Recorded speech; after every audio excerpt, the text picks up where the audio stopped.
abrir aqui o livro Palavras de Vida Eterna, de Chico Xavier, pelo Espírito Emmanuel, a lição ela convida a nossa renovação íntima. E muito se fala a respeito da reforma interior. Mas o quanto de fato nós a praticamos, porque este é o grande convite do Cristo, né? Não puramente a figura salvadora, mas o caminho, a verdade e a vida. Então, para que nós possamos realmente nos renovar, é necessário que a gente percorra este caminho com as nossas próprias pernas, a partir das nossas próprias escolhas e decisões. E é curioso que muitas vezes nós temos uma tendência, não sei vocês, mas eu acredito que todo mundo. Então, se a gente vai, por exemplo, como estamos aqui numa casa espírita, e a gente passa, por exemplo, em consulta, né? E não só aqui, eu estou usando aqui só como uma referência.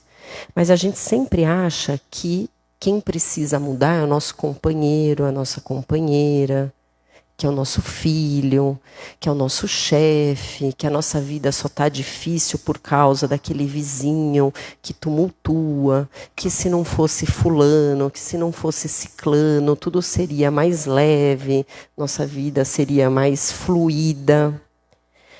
E é engraçado porque é tão um contrassenso a gente querer mudar o outro. Não faz o menor sentido, é extremamente infantil, é uma fantasia da nossa cabeça. Porque a única possibilidade que nós temos é que a mudança ocorra a partir de nós. E a gente fica insistindo que é o outro que precisa mudar. Então, quando a gente fala de reforma íntima, eu penso que o primeiro passo é a gente reconhecer aquilo que nós precisamos mudar dentro de nós. Quais são ainda as nossas más tendências, as nossas fraquezas, as nossas falhas, os nossos desvios morais, que, aliás, hoje no Evangelho de Abertura, a Yara falou, né, da saúde moral.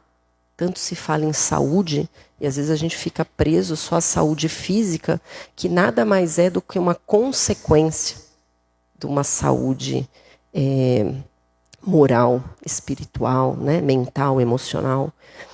E aí, a partir do momento que a gente reconhece aquilo que a gente precisa mudar, aí sim a gente pode nos comprometermos com a nossa própria mudança. Em primeiro lugar, em segundo lugar, né, porque eu já falei em primeiro, mas em segundo lugar, a importância também da gente se distanciar daquilo que nos leva a tais más tendências. Vou explicar. Então, se eu reconheço que eu tenho uma tendência a olhar sempre o lado negativo do outro, extremamente crítica, julgadora, rígida, um tanto maledicente, fofoqueira. Se eu estou sempre unida com pessoas também da mesma frequência, se a gente lembrar que tudo é energia, frequência e vibração, e a gente atrai nesse sentido, né? As pessoas que estão no nosso entorno, então, não são um acaso e não são punição, mas somos nós mesmos que atraímos pelos nossos padrões de comportamento, de repetição.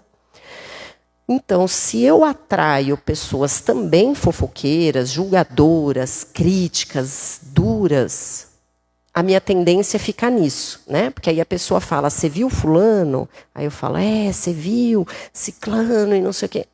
Então, o que eu preciso fazer? Desenvolver a virtude da humildade.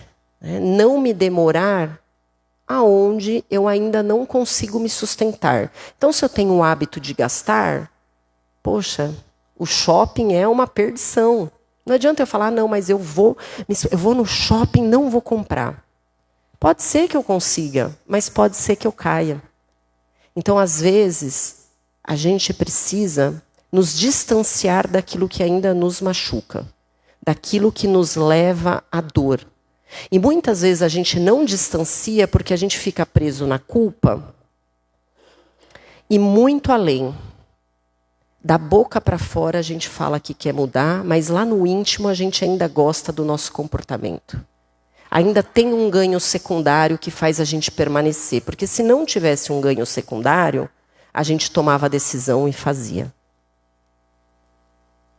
Também é um outro ponto que a gente precisa, com humildade e coragem moral, reconhecer dentro de nós. E a partir daí, lembrar aqueles que praticam atividade física. Se a gente vai fazer, por exemplo, uma atividade cardiovascular, vamos pensar correr. Uma coisa é você fazer um tiro de 100 metros. Você vai lá e vai dar toda a sua potência. E acaba morrendo. Né? 2, 3 minutos você já está... Outra coisa é você fazer uma maratona de 42 quilômetros. Ninguém faz uma maratona na potência máxima. É prova de longa distância. Tem horas que você vai parar, você precisa respirar, vai tomar uma água. Não é você com o outro, é você com você mesmo. E assim é a reforma íntima. É também a gente entender que somos aprendizes da vida e que nós nos comprometemos com a mudança, mas que tem dia que nós cairemos. Mas a gente nunca volta para o estágio anterior. Porque quando a gente tem a intenção firme de mudar, enquanto a gente dá um primeiro passo em direção a Deus, Deus dá 10 em nossa direção. Nunca falta o auxílio, nunca falta a proteção e a ajuda dos amigos espirituais. Então que também nós, não por prepotência, arrogância, a gente ache que agora eu vou decidir mudar. Então é um tiro de 100 metros, amanhã eu já estou outra. Não. É prova de longa distância, maratona, é persistência, é perseverança, é disciplina, é esperança, é renovar todos os dias o propósito. Ok, eu caí, mas já não sou a mesma. Eu já reconheço que eu sou fofoqueira. Eu já reconheço que eu tenho uma tendência a invejar a vida do outro. Eu já reconheço que eu estou extremamente egoísta. Então, olha, aqui antes eu não percebia, já percebo, vou melhorar. E assim a gente vai construindo essa reforma íntima, passo a passo, apoiados no nosso querido Mestre Jesus. Não como se ele fosse uma muleta, mas como um grande amigo, incentivador, e que não desiste jamais de nenhum de nós. Então, que nós hoje possamos sair daqui com um compromisso, com uma pequena mudança. Não precisamos de mania de grandeza, mas que possamos estabelecer no nosso coração, aproveitando a proximidade do Natal, lembrando que o Natal marca o nascimento e que não existe um presente melhor que possamos ofertar ao planeta e ao nosso querido mestre governador, que é a nossa própria renovação.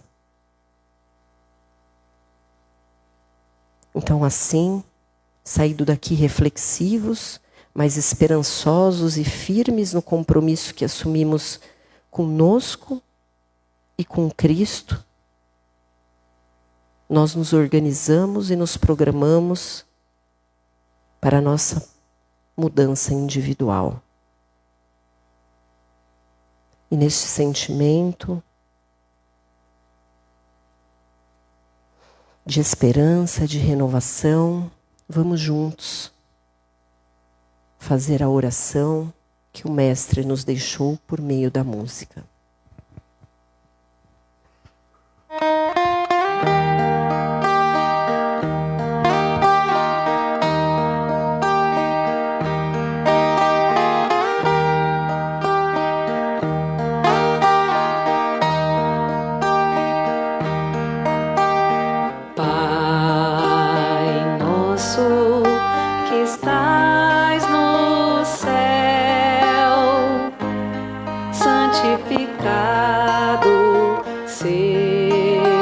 teu nome. Venha a nós o teu reino e seja feita a tua vontade. Pai, meu Pai, meu Pai do céu, meu Pai do céu, eu quase me esqueci que o teu amor vela por mim, que seja feito assim.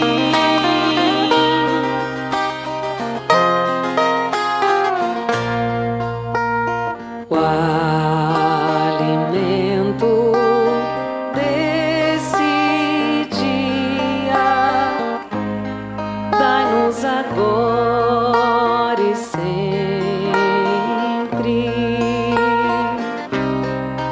Perdoai as nossas ofensas de um modo maior com que perdoamos.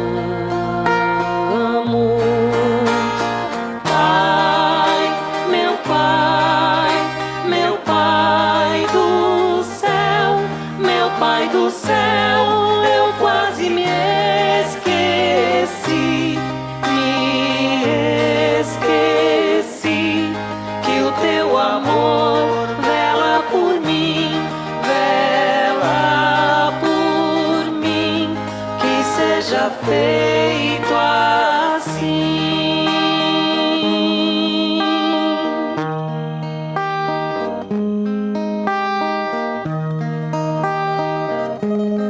Não nos deixeis cair em tentação, mas livrai-nos de todo mal.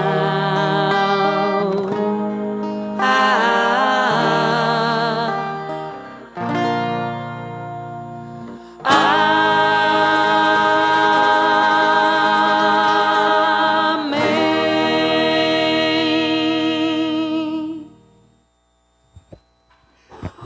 Que todos possamos ir e construir a paz. Um bom dia a todos.